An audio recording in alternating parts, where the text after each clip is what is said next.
The diner wasn't fancy. Scuffed wooden tables, chairs that creaked every time someone shifted, yellowish lights humming softly from the low ceiling.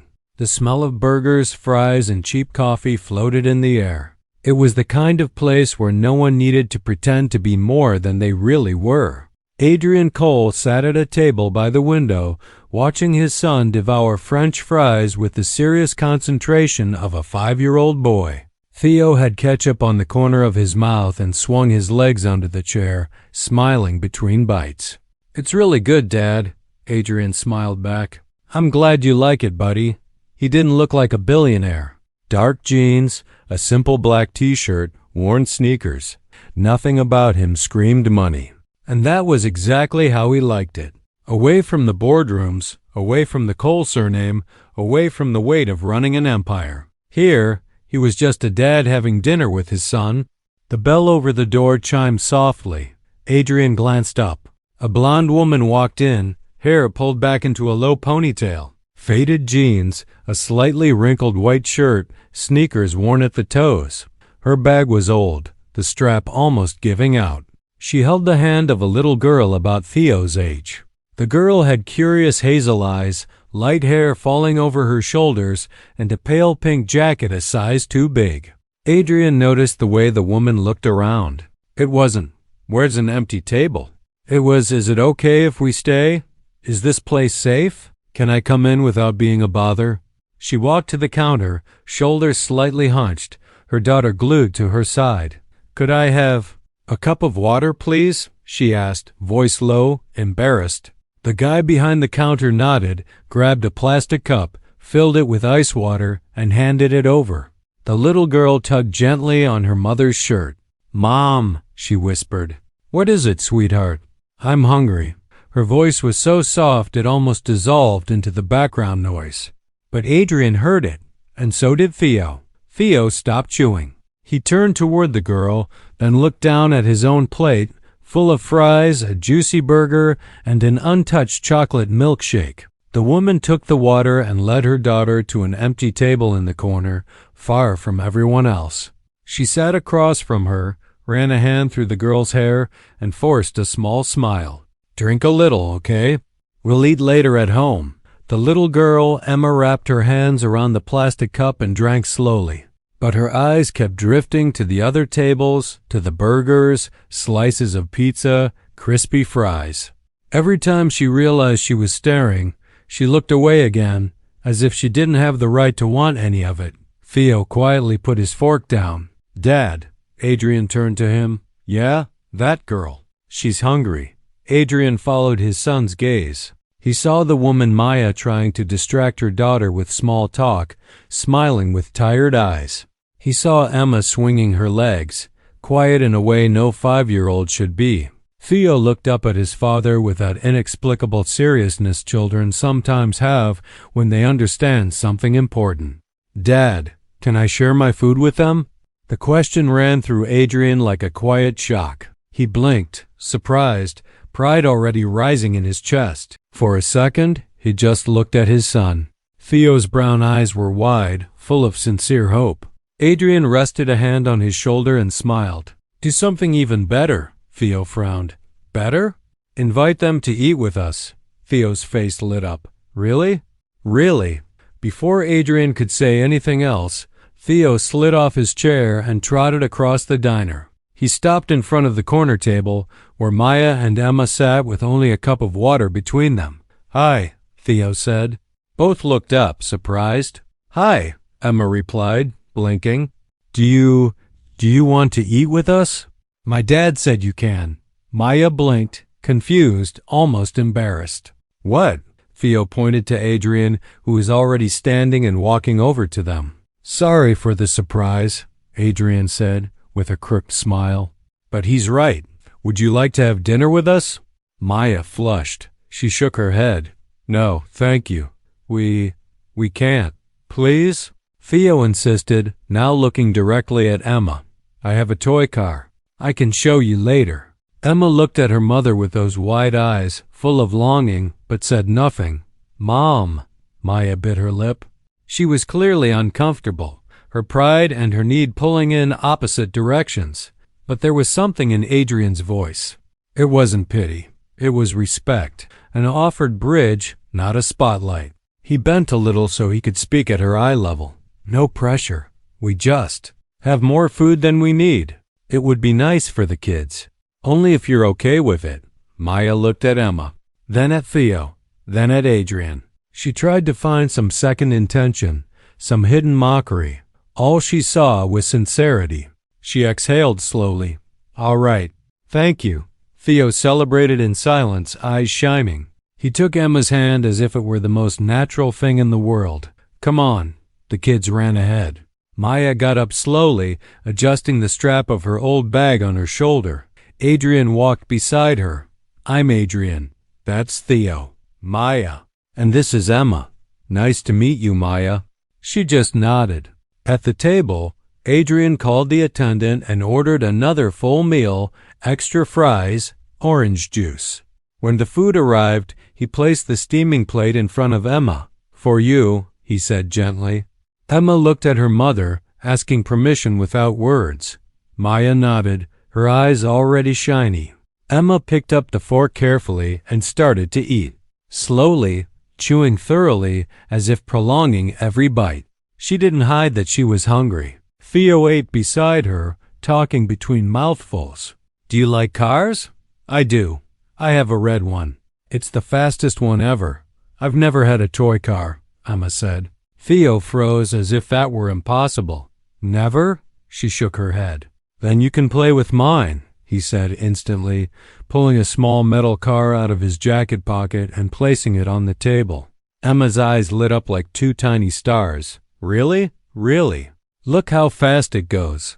Theo slid the car across the table, making engine noises with his mouth. Emma laughed. A clean, free laugh that made Maya close her eyes for a moment, just to hold it in her chest. Adrian watched in silence. Something special was happening there. Connection, humanity, a meeting of tired souls and good hearts. He nudged the basket of fries a little closer to Maya. Help yourself. They're better while they're hot. Maya hesitated, then picked one up. It was delicious. She couldn't remember the last time she had eaten something warm like that, without rushing, without guilt. Thank you, she murmured. You don't owe me that, Adrian replied. I do. You don't even know us, he shrugged. Maybe not. But Theo invited you. I only followed his lead. Maya smiled for the first time since she'd stepped into the diner. A small smile, but real. He's very kind. I learned from him, Adrian said, eyes on his son. Maya frowned, curious. What do you mean? I spent a long time thinking only about work, about deals, numbers, deadlines. I forgot what really matters. Theo reminds me every day. Maya didn't know how to answer, so she just ate another fry and let the silence speak. By the time they left the diner, the kids were laughing like old friends. Emma hugged Theo tightly before leaving. Thank you. For the food and for the car. It's yours now, he said. Maya tried to pay at least part of the meal, but Adrian refused with a calm, firm gesture. It was my pleasure, truly. As they walked away, Emma waved through the window, holding the red car like a treasure. Adrian watched her go, then looked down at Theo. You're incredible, you know that? Theo shrugged. She was hungry, Dad. Sometimes the biggest lessons came from the smallest people. And that night, in a faded, noisy diner, two families left with hearts a little lighter than when they'd walked in. The alarm went off at 5:30 a.m. Maya opened her eyes in the dark and turned it off before it woke. Emma. For a few seconds, she lay there staring at the cracked ceiling, trying to gather strength. Her body was always tired. She got up, feet touching the cold floor, and went to the bathroom. The shower water took a while to warm up. While she waited, she looked at her reflection in the fog mirror. 29 years old, but she felt like 40. Quick shower, same jeans, clean shirt, hair in a tight ponytail, old bag over her shoulder, phone in her hand, a notification. Hi, Maya. I'll have to cancel today's cleaning. Something came up. Sorry for the inconvenience. Third time that month. Always last minute. Always vague. Maya typed a polite response. No problem. Let me know if you need anything. She put the phone away and went to Emma's room. Emma slept on her side, hugging a worn teddy bear. Maya sat on the edge of the bed and brushed a hand over her daughter's hair. Sweetheart, Mom has to leave. Emma blinked awake. Already? Already. Mrs. Patel is coming to stay with you, okay? Okay, Mom. She helped Emma get dressed, made toast with butter and a glass of milk. Mrs. Patel, the elderly neighbor, arrived with her gentle smile and warm voice. Go, dear. I'll take good care of her. I know. Thank you. Leaving always hurt, always. Maya took the bus to the neighborhoods where there was more chance of finding work. She spent the morning calling old clients, sending messages, asking if anyone needed a cleaning day. Most didn't answer. Others said the same line as always. We'll let you know if we need you, Maya. By late afternoon, she managed to book a one-day job 3 days from now. It was something. But it wasn't enough. At home, Emma sat at the table drawing with half-used colored pencils. Mom! Hi, my love, Maya said, pulling her into a hug and covering her with kisses. What are you drawing? A house with a garden. A small house. Flowers. A bright yellow sun. It's beautiful, Maya said. Will we have a house like this one day? Maya felt something twist inside. One day, she said softly. One day, darling. Dinner was rice, beans, a fried egg. Enough for Emma. Maya put less on her own plate. Aren't you going to eat more, Mom? I ate a lot at lunch, honey. I'm full. It was a lie. Emma believed it. At night, after the bedtime story and one last I love you, Maya went to the fridge. A few eggs, a piece of cheese, half a carton of milk, wilted vegetables. She sat at the small table with the bills spread out, rent, electricity, water, bus fare. She did the math again and again. No matter how she rearranged, the result was always the same. She wouldn't make it. The days passed like that. Early mornings, long walks, calls, rejections. A teacher pulled her aside after school one day. Emma's sneakers, they're very worn. The toe is open. I'm afraid she might trip and get hurt. Maya looked at her daughter's feet. Pink sneakers, torn at the front, a tiny toe peeking out. I know. I'm trying to buy new ones. I just need a little more time. No rush, the teacher said gently. I just wanted to let you know. On the way home, Maya asked, Do your sneakers hurt, love? Are they tight? Emma shook her head quickly. No, they're fine. I like them. Maya's eyes burned. She hugged her daughter tightly in the middle of the sidewalk. You're the best girl in the world. You know that? I know, Emma replied, laughing. That night, after Emma fell asleep, Maya stayed up late with a cup of cold tea, staring at the bills. She calculated again and again. The answer didn't change. She wouldn't make it, but she couldn't give up. Emma depended on her. Tomorrow would be another day, another attempt, another fight. And Maya would fight, because that's what mothers do. Sunday was sunny. Maya decided Emma needed fresh air. Parks were free. Laughing didn't cost anything. She made 2 simple sandwiches, filled a bottle of water, and they walked to the neighborhood park. It was small but cozy swings, a slide, benches under the trees, kids shouting and running everywhere. Can I go on the swing, Mom? Of course. Just stay where I can see you. Emma ran off, worn sneakers kicking up dust. Her blonde hair flew behind her as she swung. Maya watched from a bench, her old bag beside her. Suddenly, Emma stopped, eyes fixed on something. Theo, she cried, and jumped from the swing, running. Maya stood up in alarm, following her daughter with her eyes. Near the slide, a boy with a ball turned at the sound of his name. Emma, he shouted, face lighting up. They collided in a hug that looked like a reunion after years apart, not just days. A few steps away, wearing jeans and a simple t-shirt, stood Adrian. He smiled at the scene, then looked around, and saw Maya. Their eyes met.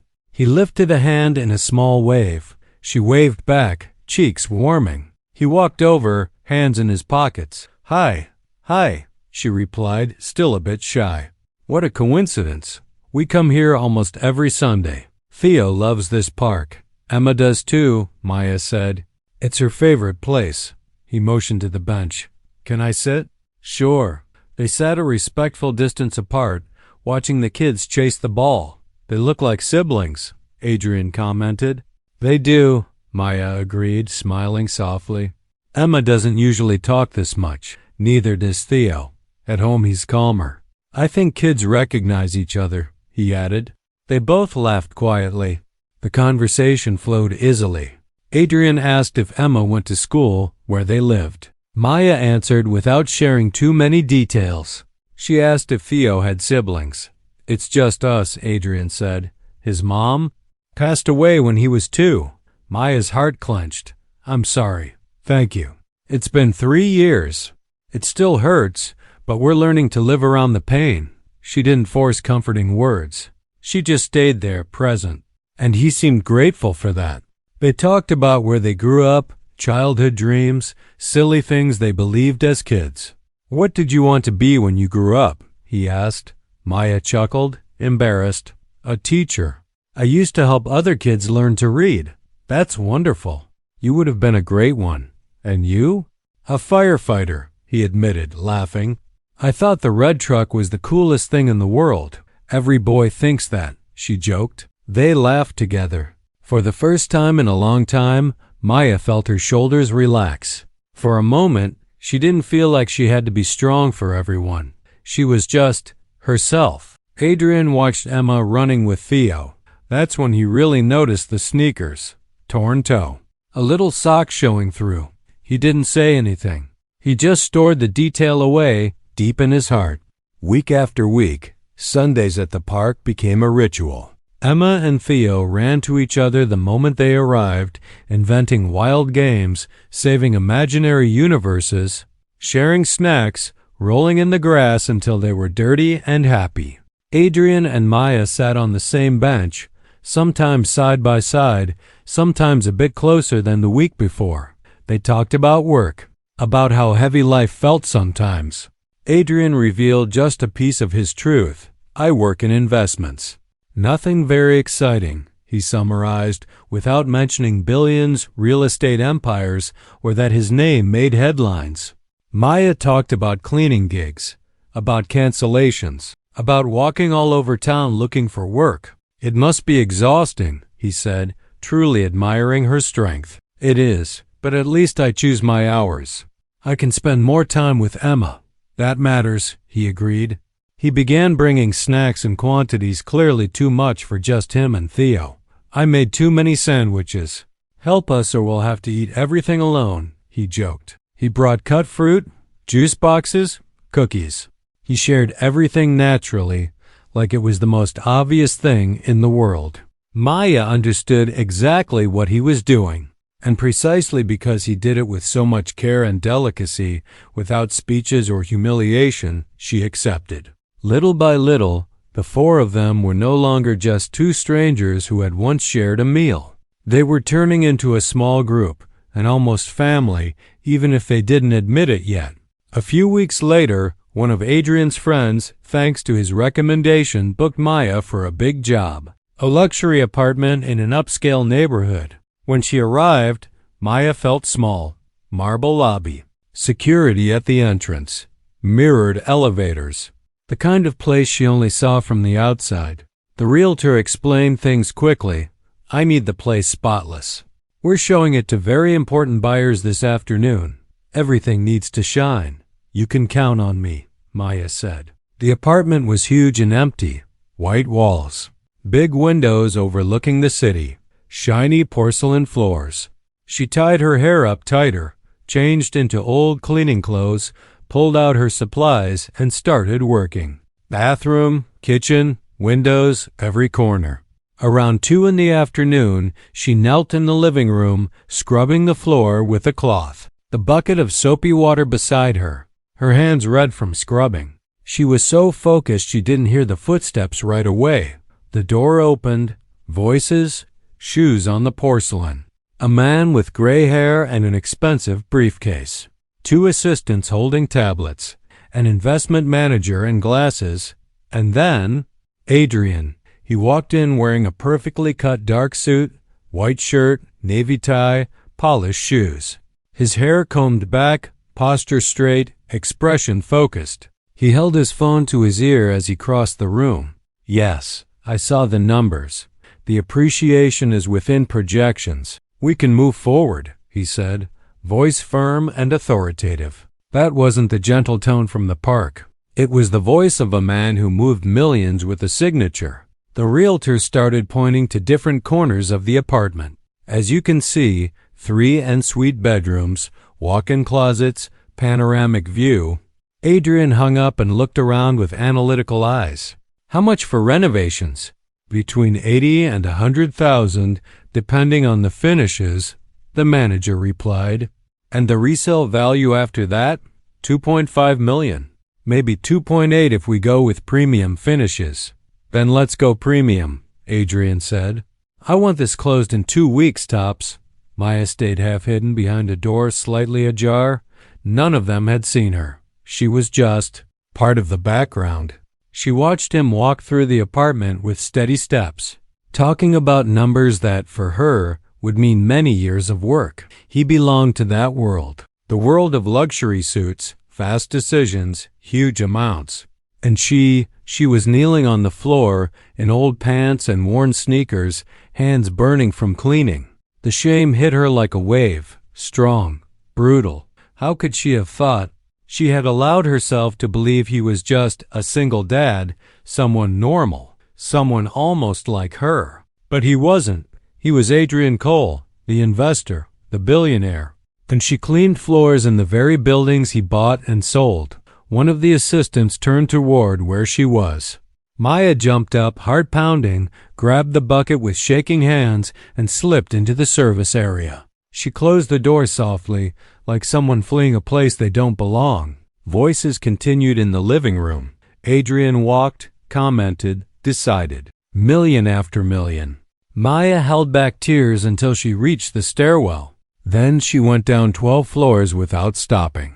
When she finally stepped onto the street, she walked 2 blocks before collapsing against a wall, tears falling in hot streaks. She cried for the shame, for the ridiculous sensation of having forgotten, for a few weeks, who she was in the world's eyes, for the absurd distance between their realities, for the feelings she had started to allow herself to feel. Just another charity case, she thought bitterly. Just another good deed he can feel proud about. That night, Adrian texted, "How was your day?"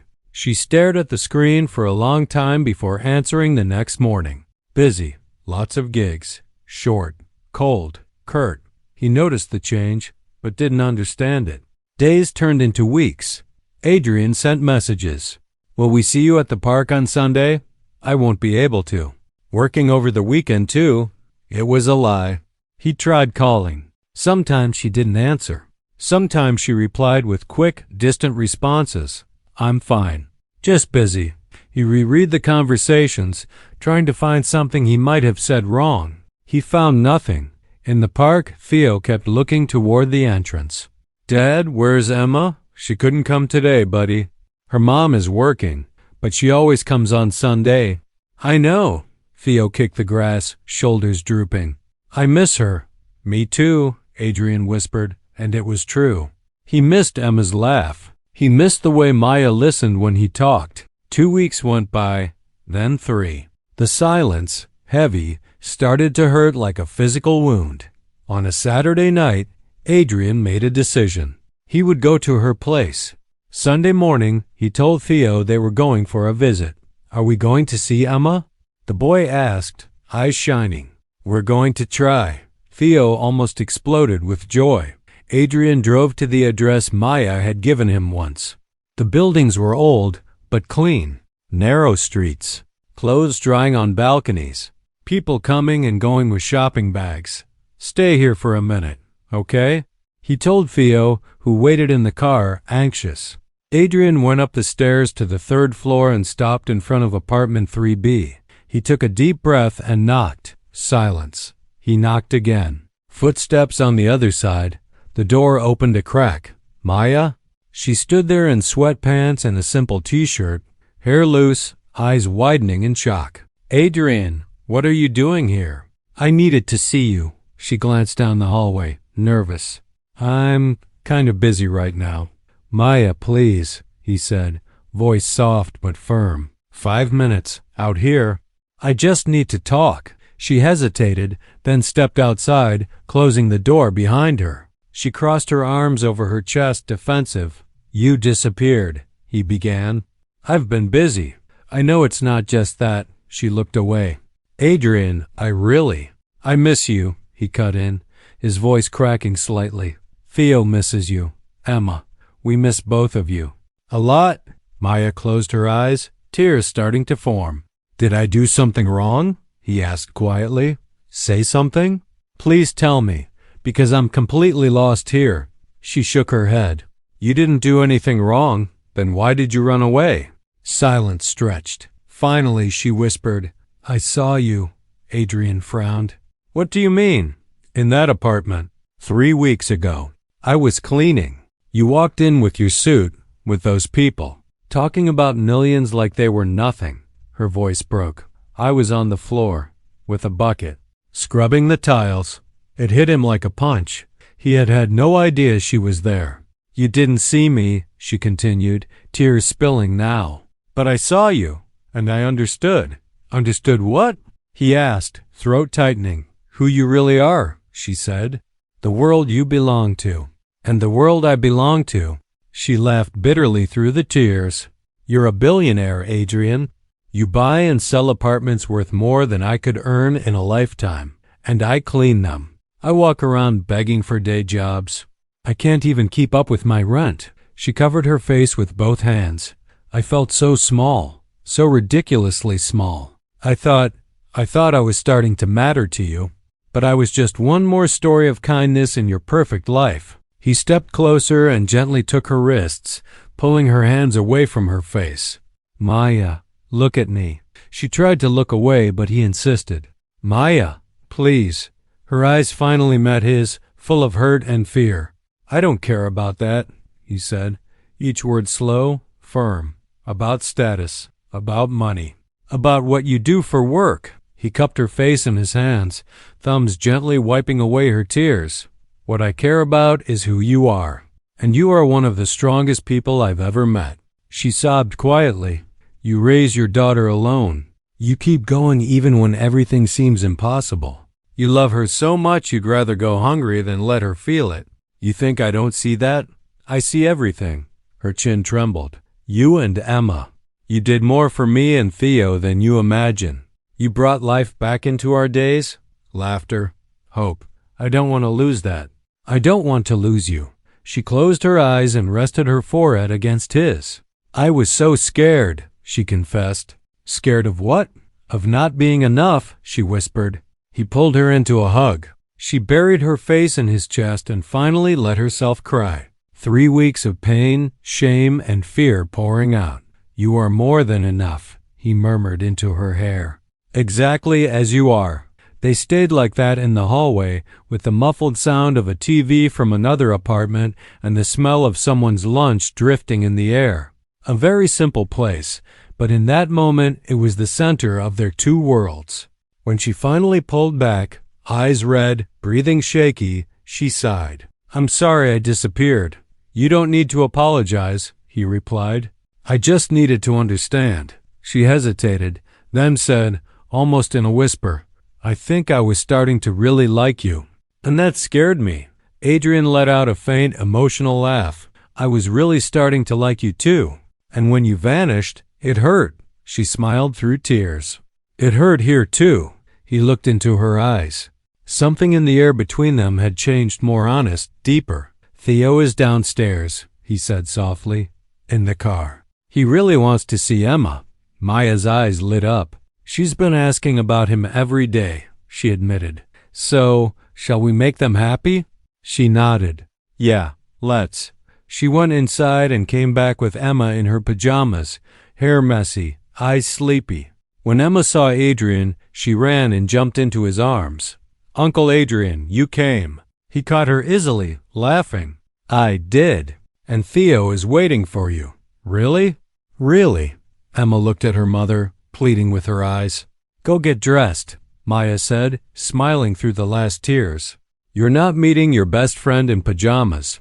Emma ran off again, excited.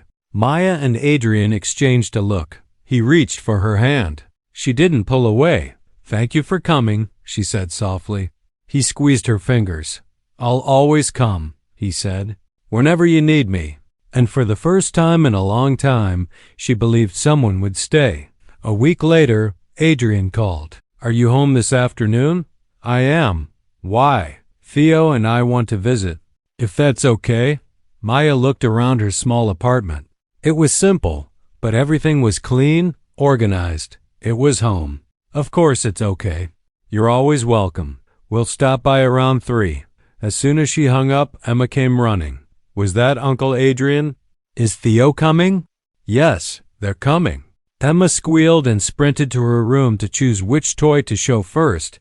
At 3 sharp, the doorbell rang. Emma opened before Maya could get there. Theo, Emma. They hugged like they hadn't seen each other in years, even though they'd been together at the park the previous Sunday. Adrian appeared behind his son, holding a simple box wrapped in brown craft paper. Hi, he said. Hi, Maya answered, stepping aside. Come in. Adrian took in the apartment quietly. The old but comfortable sofa, the coffee table with a few scratches, the small TV. Emma's drawing stuck on the fridge with mismatched magnets. A couple of photos of mother and daughter on the wall. It was simple, but you could feel how much love had been poured into every corner. Make yourselves at home, Maya said, a bit nervous. We already feel at home, he replied.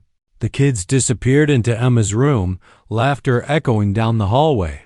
Adrian sat on the sofa and placed the box on the coffee table. What's that? Maya asked. A little something for Emma. Adrian, you don't have to keep bringing things. I know, he interrupted gently. I wanted to. She bit her bottom lip, then nodded. Okay. Emma, he called. Come here a second. She ran back, Theo right behind her. Yes, Uncle Adrian? I brought something for you. For me? He picked up the box. Open it. Emma looked at her mother, silently asking permission. Maya nodded, heart already tight in her chest because she had a feeling she knew what was inside. Emma opened the wrapping carefully, as if the paper itself were a gift. When she finally lifted the lid, she gasped. Inside was a pair of brand new sneakers, light pink, with white details. Good quality. Exactly her size. For me? She whispered. For you, Adrian said. Tears welled in her little eyes. She let the sneakers fall into her lap and threw her arms around his neck. Thank you, thank you, thank you. They're the most beautiful sneakers in the whole world. He hugged her tightly. I'm very glad you like them, little one. Maya pressed a hand to her mouth, eyes full of tears she couldn't hide. She looked at Adrian over Emma's shoulder and mouthed a silent thank you. He answered with a soft smile. Theo knelt next to Emma. Put them on. Let's see how fast you are now.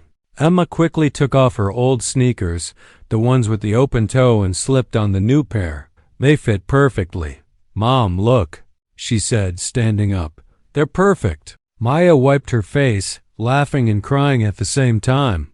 They're beautiful, my love. Emma started running in little circles in the living room. They're so comfy. I can jump, I can run, I can fly. Now you'll be faster than me, Theo teased.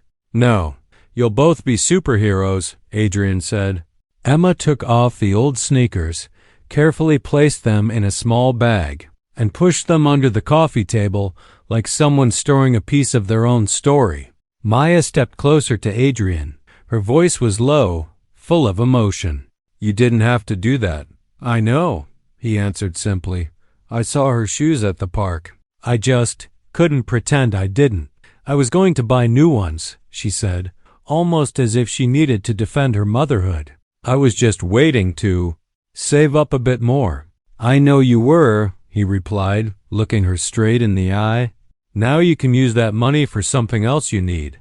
Maya felt her throat close. You're a good man, Adrian. I'm just trying to do what I would hope someone would do. If it were me and Theo needing help. She hugged him. He held her, feeling her small body tremble softly. Thank you, she whispered. For everything. for being kind, for not judging, for seeing us. Always, he murmured. In the following weeks, visits became frequent. Sometimes they ate together in the small kitchen. Sometimes they watched a movie with the kids asleep on their laps. Sometimes Adrian and Maya just sat on the sofa, side by side, talking about fears they'd never shared with anyone else. Small gestures multiplied, hands that touched and didn't immediately let go, looks that lingered a little longer, a tie adjusted, a dish passed with fingers brushing. And slowly, very slowly, something deep started to take root. 6 months after that first night in the diner, they were back at the park. But this time, it wasn't a coincidence. It was a picnic. A blanket on the grass, a basket full of food, comfortable smiles. Emma and Theo ran between the trees, shouting something about chasing invisible butterflies. Emma's hair danced in the wind. Theo held her hand as they ran. Maya lay with her head resting on Adrian's shoulder, his arm wrapped around her, the gesture so natural it was hard to believe they'd once been strangers. The sun was setting, the sky glowing orange and pink, a gentle breeze stirring the leaves. Adrian stayed quiet for a moment, watching the kids. Then he took a breath. Maya. She lifted her head slightly. HM, I need to tell you something. Her heart sped up just a little. What is it? He took her hand, his fingers entwining with hers. After I lost my wife, I honestly thought that part of me had died, the part that could love again. I shut down. I focused on work, on my responsibilities, on just getting through each day. But I wasn't really living. Tears welled up in her eyes. And then you two showed up, he continued, looking at Emma and Theo. You and Emma walked into that diner and I had no idea that everything would change because of that night. A tear escaped down Maya's face. Little by little, you opened my heart again. You reminded me what it feels like to care, to worry about someone else's smile, to count the days until Sunday because I knew I'd see you. She let out a small, emotional laugh. Adrian, you and Emma brought light back into my life and into Theo's life. I don't know exactly when it happened, but I fell in love with you. The words hung in the air, gentle, intense, true. Maya covered her mouth with one hand, tears falling freely now. I love you, Maya, he said. With everything that I am. She threw her arms around his neck, hugging him tightly. I love you too, she whispered against his shoulder. I tried to deny it. I tried to run from it. But I love you so much. They stayed like that, holding each other as if the world around them had stopped. When they pulled apart, both were crying and smiling at the same time. He gently wiped away her tears with his thumbs. You're amazing. You know that, right? You too, she answered. He leaned in slowly and kissed her. It was a soft kiss, full of promise and gratitude. Behind them, giggles. They turned and found Emma and Theo standing a few steps away, grinning from ear to ear. You were kissing, Emma said, laughing. Maya squealed, blushing. Theo crossed his arms, pretending to be serious. I knew it. Adrian and Maya looked at each other and burst out laughing. Come here, you two, Adrian called. They ran to the blanket, throwing themselves over them. For a few seconds, all four rolled on the grass, laughing. Later, they lay side by side on the blanket, looking up at the sky now turning dark. Look, Emma said. The first star. Make a wish, Theo replied immediately. They both closed their eyes, faces scrunched in concentration. Maya glanced at Adrian over the children's heads. He squeezed her hand. She already had everything she would ask for lying right there beside her. After a few seconds, Emma turned on her side and looked at them. Can I ask something? Of course, Maya said. Emma looked at the four of them there, all together, holding hands, sharing laughs. Are we a family now? Silence fell for a heartbeat. Maya felt her throat close. Adrian's hand tightened around hers. Theo propped himself up on his elbows and looked at his dad, eyes full of hope. Aren't we, Dad? Theo asked. Adrian looked at his son, then at Emma, then at Maya. His heart was full. Yes, he said, voice firm and emotional. We are a family. Maya sat up and pulled Emma into her lap, hugging her daughter with all her strength. "Yes, my love," she said, voice shaking. "We are a family." Emma and Theo jumped to their feet, screaming with joy. "I knew it," Emma shouted. "Now we're really siblings." Theo cheered. Adrian pulled all three of them into a single hug. 4 bodies squeezed together, laughing and crying at the same time. Imperfect, messy, beautiful. When they finally packed up the picnic and walked back to the car, Emma held Maya's hand on one side and Theo's on the other. Adrian walked beside them, his arm wrapped around Maya's shoulders. As the city lights passed by outside the car windows, the kids chattered in the back seat, planning the next Sunday, the next game, the next movie night. Adrian drove with one hand and held Maya's with the other. "Are you happy?" he asked quietly. She looked back at the kids, then at him. "More than I ever thought I could be," she said. "Me too. Thank you," she added. "For what?" "For seeing us. For staying. For loving us." He lifted her hand and kissed it. "Thank you. For letting me." Sometimes love starts with something small. A shared plate of fries. A toy car placed on a table. A pair of pink sneakers given at the right time. Sometimes it grows in the most ordinary places. A simple diner, a park on Sundays, a tiny apartment that smells like rice and beans and crayons. But when it's real, when it's true, it changes everything. Adrian and Maya discovered that love doesn't care about bank accounts or addresses. It cares about hearts that recognize each other, about hands that refuse to let go, about people who insist on staying. 2 broken hearts, 2 lonely children. 1 ordinary night that changed everything. If this story touched your heart, remember to like this video, subscribe to the channel, and turn on notifications so you don't miss the next stories. And tell me in the comments. Love always finds a way.